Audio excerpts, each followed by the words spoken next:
Hi you guys, it's me Kiana coming at you again today. Right now we're making what you've all been waiting for, and I'm going to show you how to make stuffed spare ribs.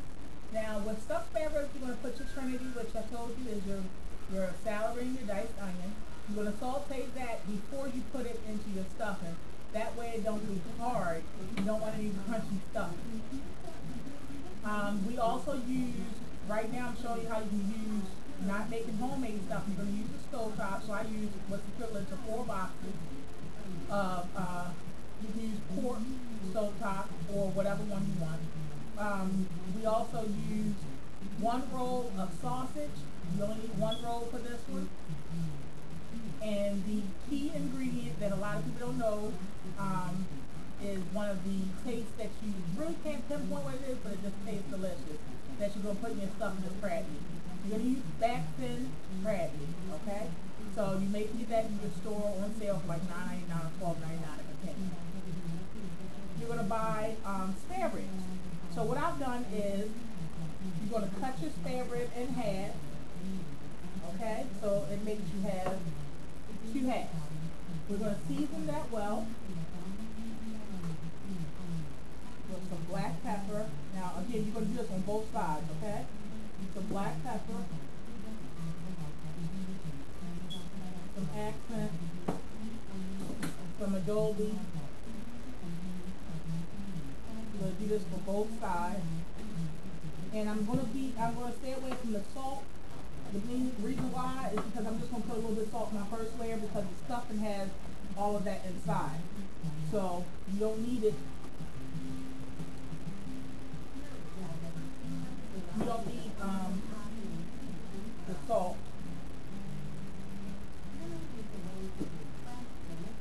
on the inside. You just want it on the top layer of your spare ribs. Okay?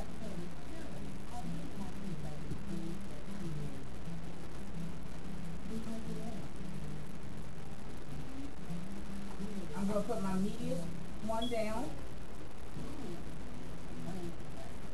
And then you're going to start layering your stuffing on the inside. Now I've already added all the ingredients in my stuffing. You're going to layer it and it's going to be like a big sandwich. And once it's done, each rib you can take stuffing and it's going to be, basically it's going to be pressed all in there together. So you're going to cut a rib and it's going to wind up being the top rib and the bottom rib, and it's going to be stuffed and mashed between that. That's why it's called stuffed spare ribs. Then they had some of my greens. I gave her a little teeny spoonful of my greens. And what did you say, Nana? So good. It's so moist. Yeah, you guys, it's not Dry at all. it's green. It's not going to be dry. Well, I taste some people's and it was not Okay. that moist and good. I don't know what they did. It's a wet item though. Well, Well, it wasn't good. How about that? I'm definitely not one of those cooks that the stuff looks like it's good and then it don't taste good. So my daughter can vouch for that. She closed her eyes and everything when she ate.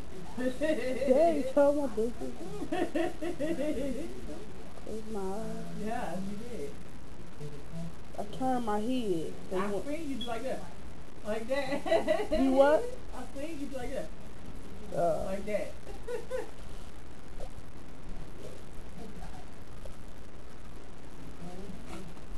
Now the leftover stuffing you're gonna have, you're gonna put that around the side.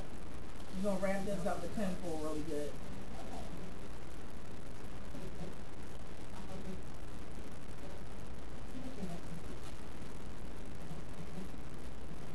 And this is stuffed spare ribs, you guys. Remember I've been telling y'all about it and everybody's like, I can't wait to see your stuffed spare ribs. When they see And then they like, I don't even know what that is, but it sounds delicious. Now you guys see what it is. And you can try it in your home. It's not as hard as it seems, or it seems like it's so gourmet, and a lot of fancy restaurants sell it actually. But it's not as intimidating as it seems. And hopefully I'm conveying that to you guys. to be intimidated by these gourmet or bougie meals. They're just meals. And trust me, you too can fix them, even though you get them in the high-end restaurants. You can fix them at home. Trust me. Okay, and we're going to sandwich our other end of our spare rib on top. And then we're going to pack all of the stuffing all around the edges of it, the sides.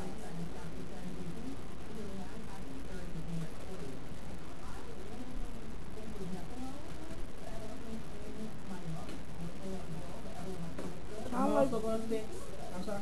Oh, so kind of like you did the turkey. Yeah, kind of like the turkey, as far as the stuffing process. There. We're also going to fix pot roast with the potatoes and carrots and onions. We're going to fix that too. Fix some macaroni and cheese with heavy cream. Just look at all the videos, you guys, because Mama getting down, as usual. Ain't nothing changed, y'all.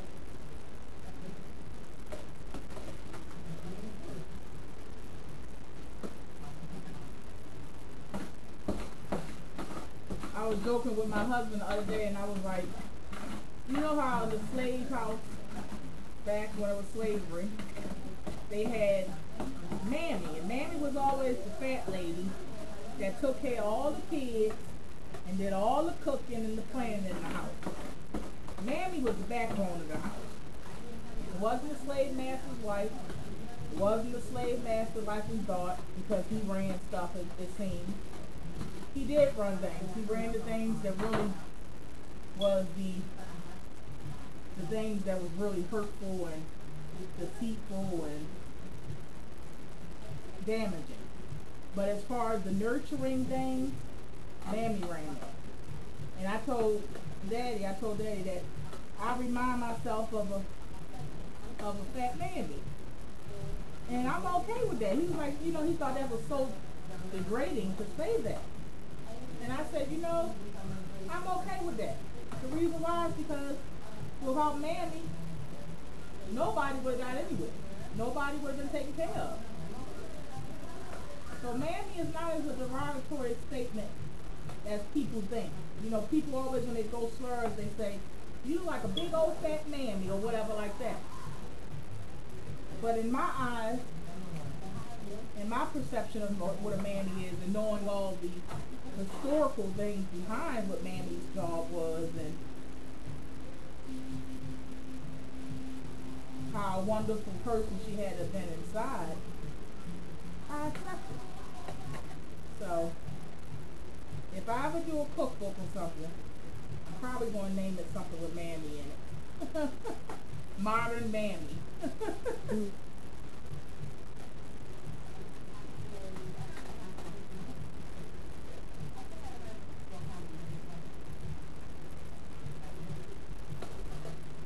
And all I did was, while I was talking, put it all around the sides.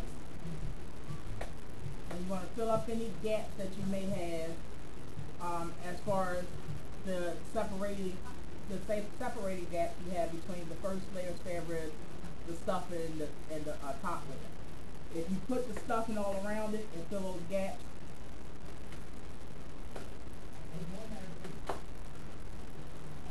you won't have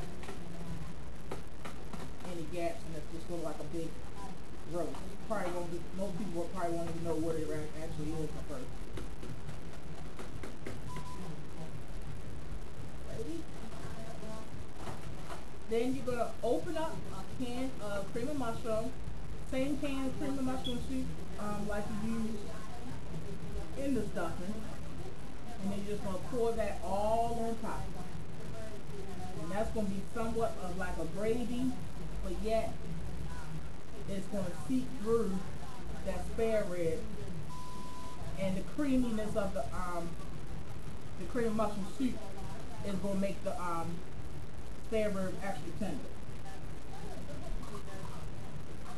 Okay?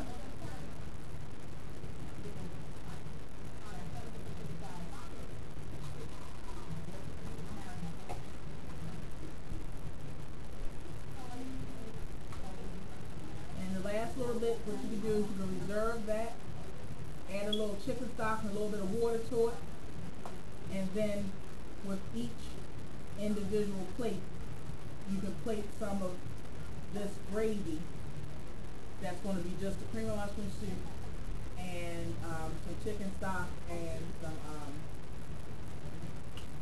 what else did I say? Chicken stock, cream of mushroom soup. Oh, and a little bit of flour, of course, because if you add the chicken stock. And that's just going to create yet another gravy. And then you can, like I said, just spoon it over each individual plate. Alrighty.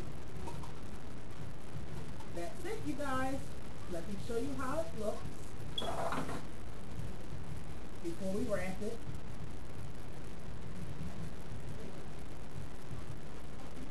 This is how it looks, you guys.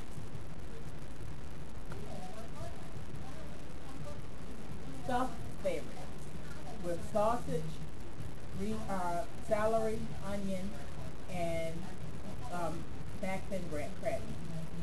Hope you guys enjoy.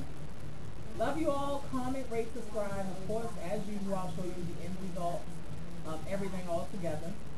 And let me check on my greens and start that pot roast with the potatoes, carrots, and onions. All right, you guys. Be blessed.